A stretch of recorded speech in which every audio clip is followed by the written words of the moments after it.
Is the feeling of not being able to say no, to spread yourself too thin, way too thin, to comply or help others, and being met with people who feel like it's normal coming from you since you gave them this habit. But you, on the other hand, you feel like you're being taken for granted, unappreciated. You feel like you're depleting your energy for others, and you're just carrying these negative emotions of disappointment and resentment. Did you or do you currently feel the same? I mean, personally, that used to be me. That used to be a feeling that I was having so regularly, but we put that in the back seat. Welcome to Conscious Matters. I'm Melissa. On this channel, I talk about conscious living through empowerment and holistic wellness, especially mental health. The first question that comes in mind when we're talking about boundaries to me is wondering about why do we have poor boundaries in the first place? So thinking about it, I feel like it comes from our childhood, like all of the messages we receive, like of being a good girl, a good boy, and be nice, feeling like you don't have a say or you have to agree with adults all the time and you cannot say no because they have the authority and you're just a kid, so you just have to comply. But especially as little girls, I think I cannot talk for little boys, but if you're a man and you're watching this video, please leave it in the comment, like your experience as a little boy and all of the messaging that actually encourage having poor boundaries. I think as little girls, we are taught to be quiet. We are taught to be good girls. We are taught to be not too disruptive or not too loud or gotta be soft. You gotta be this little angel, and because you're a girl, you cannot come off as too energetic. You cannot come off as too ambitious, too competitive. Even like having anger, little girls are not really allowed to have like big tantrums like little guys and little boys. If it's a boy, we just be like, oh, boys will be boys, or it's such a boy. But when it's a little girl doing the same thing just because she's a kid, and that's normal to have this range of emotion and wanting to speak up and express herself, she's being tamed down. At least it used to be like that in the past. I'm just like hoping with all of this conscious parenting wave coming up, that will be an old story and not even the reality anymore. But talking to us adults now who experience that, I do believe that is part of the reason why most of the time, especially women, but also including men, we have so weak boundaries in the first place if we don't consciously realize it and then do the work to actually enforce strong, healthy boundaries. And when it comes to boundaries, it's not like we have a ton. I see boundaries as just a few rules, like the main rules that help us live in harmony with ourselves. It's this limit that you don't want people to cross, so your sanity and your well-being are being respected. We're all different. We all have things that will trigger us more than other things. We will all have different capacities to annoyance, to people wasting our time, to gossiping, to drama. I like seeing us as having like different themes, different topics, and we just have like different levels. Like my tolerance to drama might be at 10, and your tolerance to drama might be at 70 or something like that, or whatever. And then we all have like different topics, but just like our barometer is just different, like at different levels. If I don't tell you that my barometer for drama is at 10% and you keep on like adding drama into my life, maybe gossiping or any other thing, you won't even know that you're crossing my boundaries because you don't have the information. Your other friend, her tolerance to drama is at 70%. So I do see boundaries as limits that we put in place for our own well-being, but we do have to inform other people about them because we cannot get mad at someone who doesn't have the information in the first place. So knowing that we need them for our own well-being, it's super important to set not only boundaries, but strong, like solid boundaries, and also healthy boundaries. Boundaries with others, but also with ourselves. Like, how much can I spread myself? How much can I push my own limits? And what are my limits? And if we put limits for ourselves, is also for our own well-being, because sometimes we can be our own enemy. So it's super important to know your own limits, because when a situation starts to become unhealthy and taking too much away from you, it's important to know what line to cross with yourself and what line others cannot cross. But at the same time, sometimes like these kind of situations that help us know, okay, I did not feel comfortable with that. I felt some type of way. And now I realize that this is a boundary that I need to set in place. So it goes both ways. We do have to go through certain situations to realize that we need to put in place stronger boundaries. And most of the time is how that happened. Like we tend to be like very open and let everything fly. And then at some point we realize like, okay, that's way too much. This is not adding in my life. This is not adding to my well-being. This is not adding to my health. So I need to take a pause, reassess, and see how I can contribute to the situation or to the other person's life, especially so like to help or being like a positive influence or whatever it might be. But at least you want to do that in a way that is serving both of you. So I learned that the hard way. So now I'm just sharing that so I can do some prevention. Yeah, boundaries are important. Boundaries bring so much positivity, so much abundance to you, even though it feels like a limit, like it will be less. But actually, when you come to a situation, to a person with an attitude of clarity and doing it in a healthy way, it brings so much more. It brings so much joy. It brings so much more energy, even because then it becomes like a great exchange of energy, and it makes everything much more enjoyable and give you such a peace of mind as well. But to come to that point, we need to stop living to please others. Even though I don't like the should statements, pleasing other people should be the bonus, should be the additional element to your action, not the main focus on your action, not the motivator, not the trigger to your action. Pleasing people means that you forget about your own needs, forget about what makes you feel good as well, and bypassing your own emotions. Because, as I was saying earlier, sometimes we help people because we just want to and we feel like we can do it, so why not? It's easy for me, so I can just like take the load out of you. And there's no problem with that. But if you're just doing it because you feel like you need to please the other person and the other person can feel it, because energy doesn't lie, and you are the one ending up carrying so many negative emotions like disappointment, resentment, anger, even, or at least frustration, being underappreciated and taken for granted. Like, you don't want to feel that because that will put so much load on your back and put you down. And we want to lift each other up. We don't want to put each other down. You don't even want to put your own self down.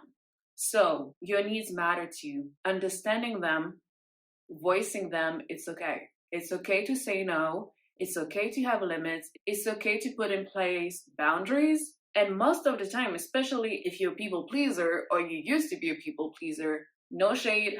I used to be one, so so I know what I'm talking about here, at least for my own experience. When you put limits with people who were used of you not having limits at all and it was serving them tremendously or even a little bit, they will feel some type of way, which is normal because they were used to one reality and now you presenting another one to them, another one that doesn't serve them as much as before, but it serves you much better though. It serves your own peace of mind, your own freedom, your own wellness, your own sanity much more. It doesn't mean like stop helping people. Like, this is not what I'm saying here. It doesn't mean stop being empathetic, doesn't mean stop being compassionate with other people. It just means like don't do it at the cost of your own. So they will feel some type of way. They might be displeased with that. They might tell you that you changed. Yes, you did. You did change, and that's great. Change is great. Change is uncomfortable. Change brings a lot of uncertainty. Change will bring backlash, but change is good.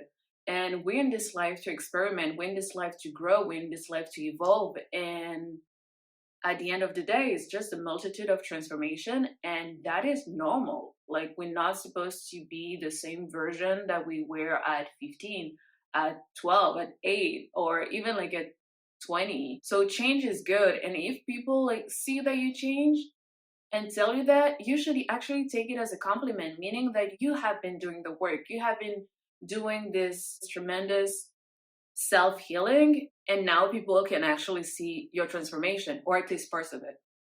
But at the end of the day, we don't do things for other people to see or to give us a pat on the back. If people tell you, oh, you changed, but with this, this little tone that is like a reproach, that is actually not a good thing, take it as a good thing. Take it as a good thing, because we're not here to be liked. We are here to be authentic. We're here to live our truth and to speak our truth and to have our own needs met, as well as meeting other people's needs. Once again, but not at the cost of your own. Even though you don't resonate with being a people pleaser or used to be a people pleaser, at some point in your life, you let someone else cross your boundaries, or you even cross your own boundaries. So boundaries to me are about self-respect. Boundaries are you showing your hand and saying, like, on this situation, like, stop. Like, I'm not, this is my limit, don't cross it. You recognized it, you voiced it, so now the other person is informed. Normally, best case scenario, they're like, oh, okay, I understand now, I didn't know. And then in the future, they will be mindful of your boundaries regarding that situation, or the other boundaries that you voiced to them. But worst case scenario, which is unfortunately the most common scenario, the other person will take it personally when it has nothing to do with them. It's just you and yourself and your own limits, your own barometer. And they will try to brush it off or make you feel bad by saying, oh, you too X, you too sensitive, you too rigid, you too something. Just add whatever you want to fill in the blank, or who do you think you are, or things like that. But you know what's best for you. That's why you put in place that boundary, that limit that you don't want people to cross.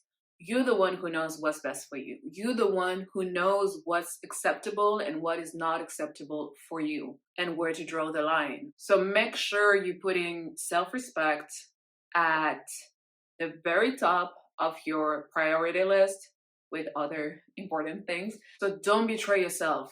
Don't betray yourself. You're gonna receive backlash from time to time. It's okay. You're not here to be liked. You're here to be your true self. You're here to be authentic. If people are actually okay with that and they're doing the same for them, they're authentic, they're true to themselves, and they understand where you're coming from, and they're being mindful, and you're being mindful also of their own limits, their own boundaries, then it's great, because you having a more conscious and mindful relationship with this person, a more healthy approach. If other people don't want to, that's okay too. That's their own reality. That's their own choice. And we all have freedom of choice. Then it's your choice to put your self respect first. That's up to you. And it's really, really not about being mean or being negative with the other person who crossed your boundary, but to be true to yourself and check that person with respect, with mindfulness, with understanding too that they didn't have the information. So there's also a way to communicate with others. So you don't want to be like pointing fingers and calling them names just because they did something that didn't sit well with you, but do it with respect. Like, you don't need to stoop low. We always rise high. And if they understand your perspective, if they adjust accordingly, now that they have the information, that's amazing, because they've learned a new thing about you, which eventually will bring you closer in your relationship, because now they've learned a new element about respecting your well-being. But if they don't want to respect it, if they don't want to respect you, ultimately, that is unacceptable. So it's either they have to go, or they won't be given the opportunity to access to that part of you again, depending on what type of boundary was crossed. So for example, if you share something in confidence, personal about you, and you voice that, like, it's between us, and I'm only telling you that to you, I haven't told to anyone else, it's in confidence, etc. And then the other person go around and blab about your personal matter, create drama and gossip around what you said. When you confided in confidence, in secrecy, and you made it clear that privacy was something important to you, but they did not respect that, after you respectfully repeated during the conversation that it was between you and them, and you didn't want unwanted attention or unnecessary negativity, so you know that you will either distance yourself from them or you won't ever again tell them anything remotely personal about you to them. And the other thing is, when we finally have strong, healthy boundaries set in place and it's amazing, the other challenge will be to keep them in place at all costs. People will always want to cross your boundaries, not necessarily with malice or bad intent. It's just, I think, in human nature, or at least the kind of society we live in, we tend to be a little bit greedy and individualistic. So people will try. People will try, but then it's our own job, it's our personal job to make sure that we enforce them, that is our non-negotiable, and that respecting your boundaries means respecting yourself, and you will not tolerate any disrespect. And not only disrespect, but once again, why do we put in place boundaries? It's also because we're creating limits, barrier of our safe space, of our well-being. And since we are the only one in charge of our own well-being, may it be mental, physical, spiritual wellness, this is on us. Like, we are the one responsible for that. So we cannot cheat ourselves. We cannot cheat ourselves, and boundaries need to be set in place and enforced so we can always be full and be able to give to others. But without that safe space, it's really hard to do that, to contribute positively to society. So yeah, it's not about being mean, being negative, but it's all about creating your own safe space, about protecting it, and being firm on not letting anyone messing up with your well-being. And instead choosing what you want to let in, what type of energy you want to let in into your life. Boundaries are about self-respect and wellness. Point blank, period. You are deserving of feeling good. You are deserving of other people respect, especially if you're a kind, giving, and compassionate person. You're allowed to have your safe space protected and respected. I talk a little bit more about boundaries in the podcast, so you can check that out. I will put everything in the description box.